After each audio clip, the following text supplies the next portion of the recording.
3 weeks before my wedding, I overheard my fiancé's female best friend ask him if he was really sure he wanted to marry me. He didn't defend me. He didn't laugh.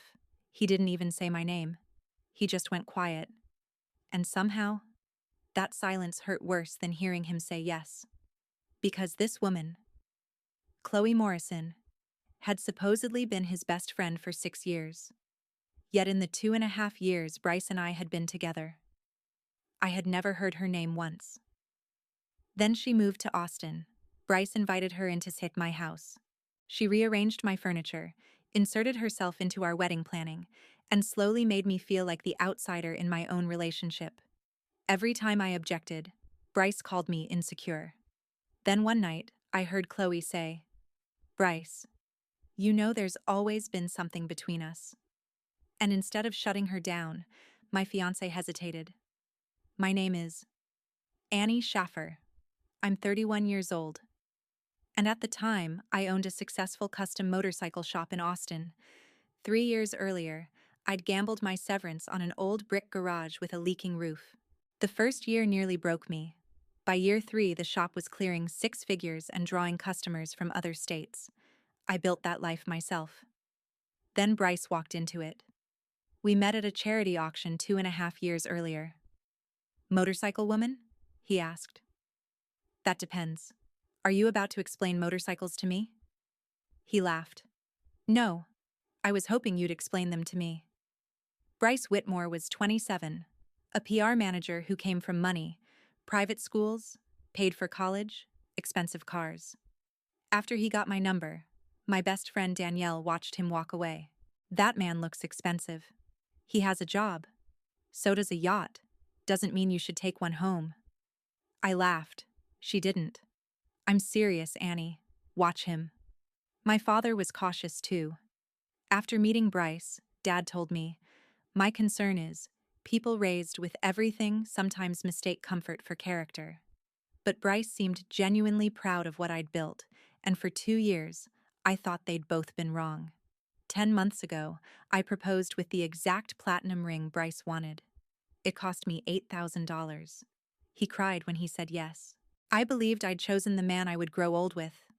Then, 2 months before our October wedding, Bryce came home and casually said, "Oh, by the way, Chloe's moving to Austin." I stopped chopping vegetables. "Who's Chloe?" He stared at me. "Chloe Morrison, my college best friend." "You have a college best friend named Chloe?" "Obviously." That word bothered me. Bryce talked about everyone: coworkers, college friends, people he hadn't spoken to in years. But somehow, I'd never heard about his best friend of 6 years. "Have you ever mentioned her?" "Probably." "You haven't." He shrugged. "It's not a big deal." 2 weeks later, we picked Chloe up from the airport. The second Bryce saw her, his entire face changed. "Oh my God!" He practically ran toward her. Chloe dropped her suitcase and threw both arms around him. They hugged, separated, then hugged again. Eventually, Bryce remembered I existed. "Chloe, this is Annie." She looked me over. "So, you're Annie." Something about the way she said it bothered me. "Nice to finally meet you." Finally. Interesting word considering I hadn't known she existed until 2 weeks earlier. Then Chloe pulled out her phone. "Bryce, look what I found." Within minutes, they were scrolling through college photographs. A beach photo appeared. Bryce in swim trunks, Chloe in a bikini, her arm around his waist and his hand resting suspiciously low on her hip. "Best spring break ever," Chloe said. "Nothing will ever beat Cancun," Bryce replied. I stood there wondering why my fiancé had never once mentioned any of this. On the drive home, Chloe explained that her company would cover a hotel while she searched for an apartment. Perfect. Then Bryce said, "You don't need to stay at a hotel. We have the guest room." My stomach tightened. The hotel sounds pretty comfortable. Annie, she's my oldest friend. Oldest friend. The woman I'd learned existed 14 days earlier. "It'll just be temporary." Chloe smiled. "Only until I find somewhere permanent." Within days, temporary started feeling permanent. One afternoon, I came home and found my living room completely rearranged. The sectional had been moved, my coffee table was gone, and my vintage Harley prints had disappeared. Chloe rearranged my living room. Bryce looked at me. Our living room. The house is mine, Bryce. His expression hardened. You don't have to say it like that. Chloe appeared behind him. The room wasn't really conducive to conversation. You let her rearrange my house? Oh my God, Annie, lower your voice. There it was. Not. Chloe. We should have asked. Not. Annie's right. Instead, I was the problem. I was only helping, Chloe said. Then help by finding an apartment. Bryce's face changed. Annie. I walked away. But the house wasn't the real problem. Bryce and Chloe were. After dinner, they started taking long walks around the neighborhood. Just the two of them. Sometimes for more than an hour. One evening, Danielle watched the routine. When they left, she stared at me. You're becoming the third wheel in your own house. They're friends. No, they're auditioning. For what? Each other. I gave her a look. Annie. Bryce never mentioned her for 2.5 years. Now she appears weeks before your wedding, moves into your house, and spends every evening alone with him. Then she said something I couldn't forget. She's not looking for an apartment, Annie. What? She already found one. Soon Chloe inserted herself into our wedding planning too. Flowers, music, table arrangements. Every opinion she had, Bryce treated like expert testimony. But the moment that finally changed something inside me happened during our cake tasting. Chloe sat beside Bryce while I, the woman actually marrying him, sat across from them. I preferred chocolate espresso. Bryce had originally wanted vanilla bourbon. Chloe preferred lemon elderflower. Guess which one Bryce suddenly wanted? It's lighter, Chloe said. More elegant. Bryce took another bite. You're right. Then he looked at her. Not casually. With warmth. Admiration. Familiarity. You always know exactly what I want. Something inside me went completely still. For weeks, I'd been asking myself whether I was insecure, whether I was jealous, whether I was imagining things. That afternoon, I stopped. I started asking a different question. Why did my fiancé need another woman to tell him what he wanted? A week later, I got my answer. I was working late in my garage rebuilding the engine of a 1977 Shovelhead. Classic rock played quietly from the speakers. The door toward the back patio was cracked open. Bryce and Chloe were outside. I wasn't trying to listen. Then Chloe said something that made my hand freeze around the wrench. Bryce, are you really sure about this whole marriage thing? Silence. I reached over and shut off my impact wrench. Bryce finally answered. Annie's a good woman. Not. I love Annie. Not. I'm marrying Annie. Just. Annie's a good woman. Chloe lowered her voice. Good isn't always enough. My chest tightened.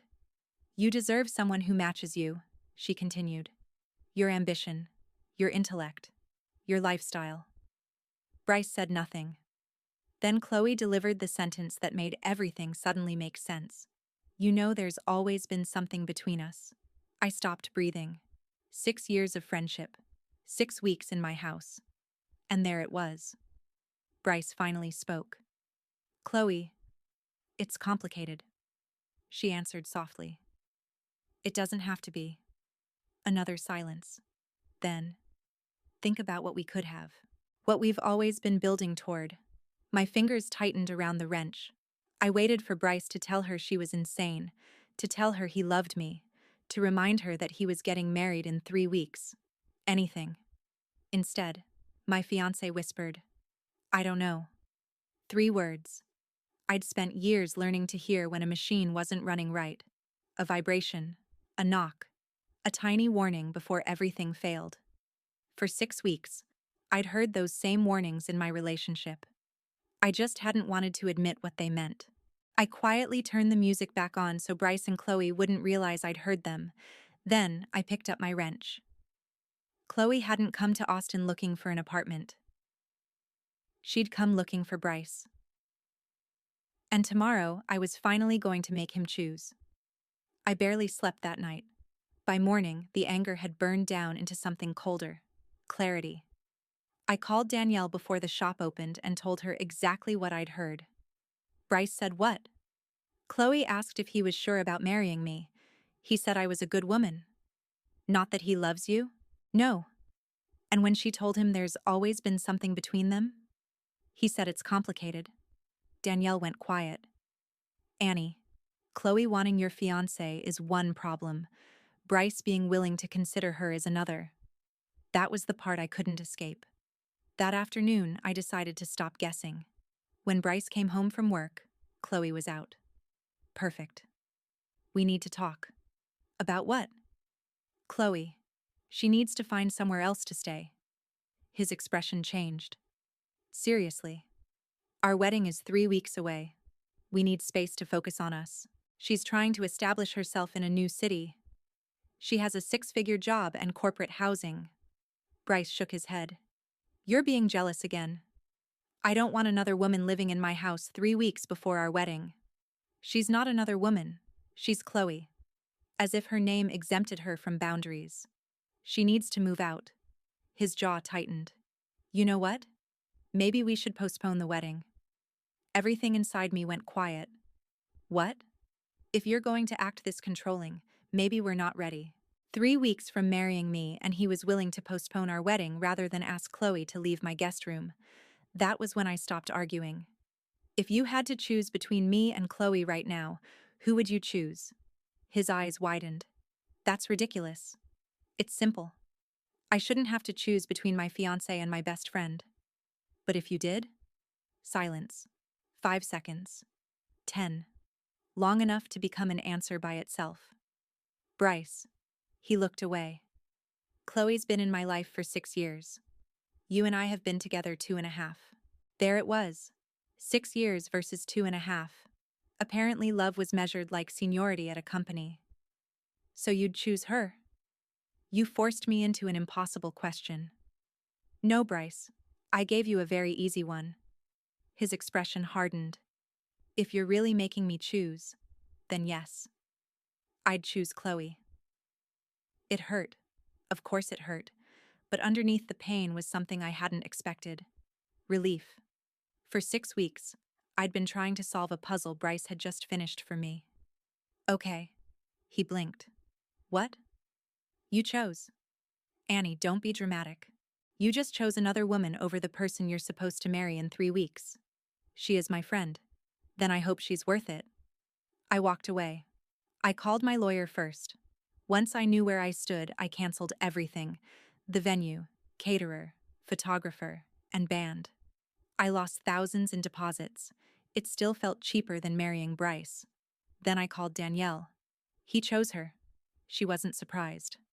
What do you need? Witnesses. That evening, Danielle came over with my older sister Lauren, my cousin Rebecca, who worked private security, and Andrew from the shop. Bryce and Chloe returned around 9.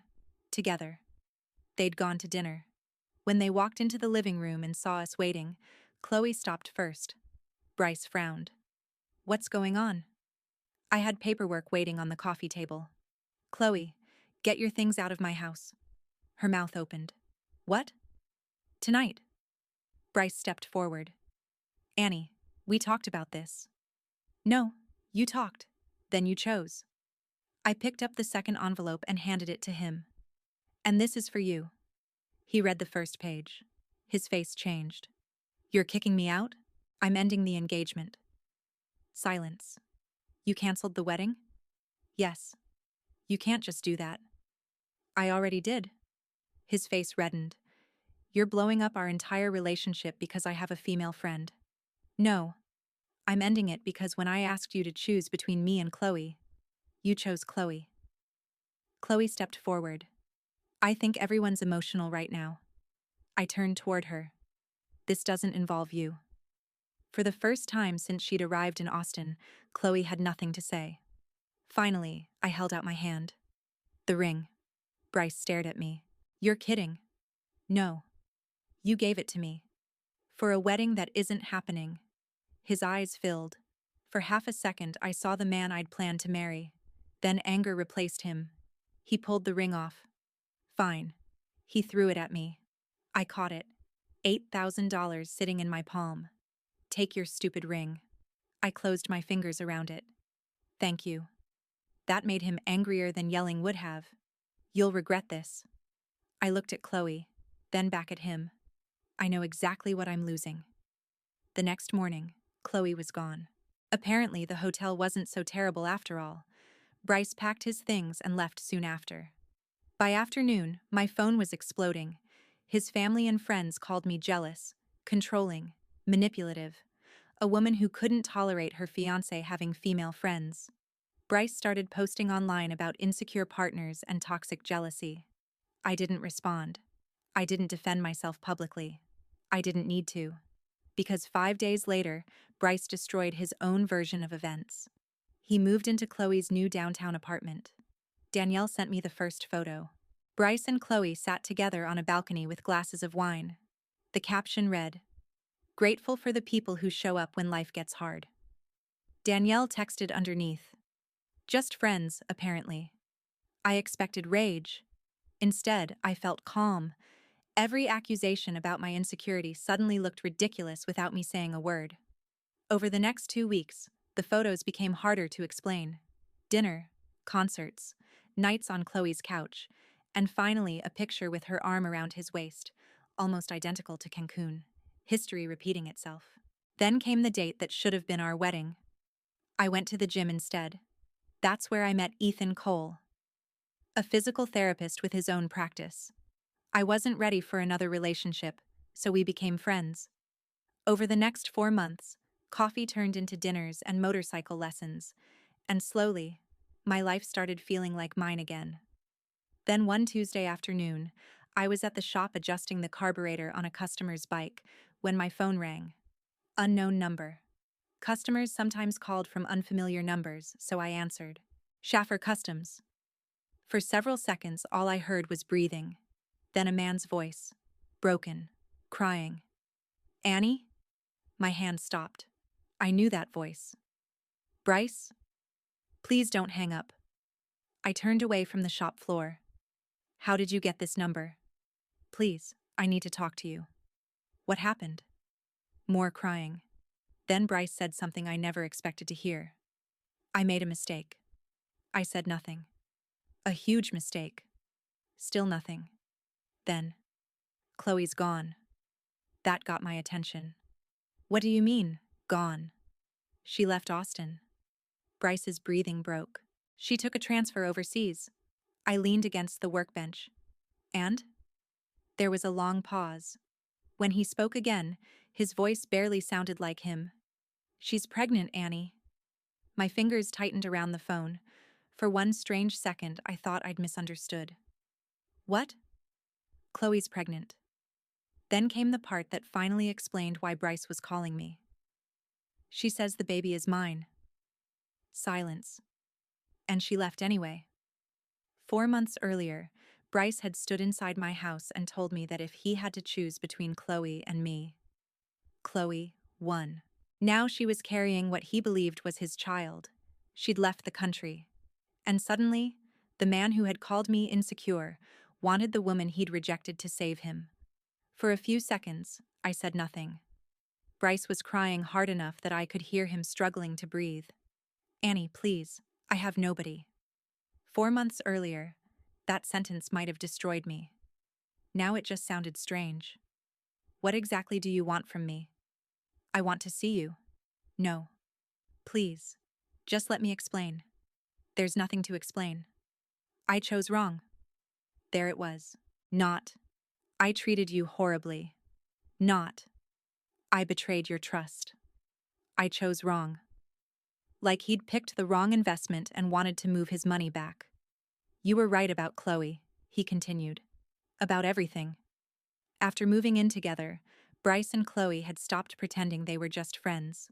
Within weeks, their relationship became physical. Chloe told him she'd always loved him, and Bryce believed he'd made the right decision. Then Chloe got pregnant. Bryce thought they were becoming a family. Instead, She accepted an overseas transfer without discussing it with him. 2 days before leaving, she told him she was going, and that she didn't want him coming with her. She said maybe we confused history with love, Bryce whispered. That was the woman he'd chosen, because 6 years mattered more than 2.5. Annie, I still love you. No. You realized you loved me after Chloe left. Silence. You're stable, he said desperately. You're dependable. You're good. That word again. Good. Annie's a good woman. Because you don't miss me, Bryce. You miss what my life did for you. That's not true. You had a home, a wedding, someone who loved you. You traded it for Chloe. Now she's gone, and suddenly everything you threw away looks valuable again. His voice broke. I have nothing. I looked around my shop, at everything I'd built long before Bryce entered my life. You had something. Then I hung up and blocked the number. Bryce showed up at my shop 3 times over the next week. After Andrew warned him to stay away and he returned again, I documented everything, called my attorney, and obtained a restraining order. After that, the silence returned, and I discovered I liked it. Ethan and I eventually stopped pretending we were only friends. There wasn't some dramatic declaration. One night after dinner, he looked at me. Are we dating? I laughed. I think we might be. Good. I was worried I was really committed to the world's longest motorcycle lesson. That was Ethan. Simple. Easy. No games. Meanwhile, Bryce eventually pursued a paternity case. Chloe returned to Texas before the baby was born, and the test confirmed he was the father. They worked out custody and financial support, permanently tying themselves together long after the fantasy that had brought them together was gone. That was the last reliable update I ever heard. No dramatic reunion. No fairy tale ending. Just 2 adults permanently connected by a decision they'd made while convincing themselves that chemistry mattered more than consequences. As for me, the house became mine again. The Harley prints went back on the wall. The furniture went back where I wanted it. Ethan never asked me to make the place more sophisticated. Eventually, he started restoring vintage furniture in one corner of my garage, while I worked on motorcycles beside him. One Sunday, Dad watched us arguing over an old walnut cabinet. Later, he nudged me. This one's different. I know. He doesn't try to change you. I looked through the garage doorway at Ethan, covered in sawdust. No, I said. He doesn't. Bryce once told me I was insecure because I wouldn't accept Chloe living inside our relationship. For a while, I wondered whether he was right. But trust isn't pretending not to see what's happening in front of you. And boundaries aren't insecurity just because someone doesn't like them. Bryce gave me a choice without realizing it. Compete for him, or choose myself. So I chose myself. He chose Chloe. And in the end, we both got exactly what we asked for.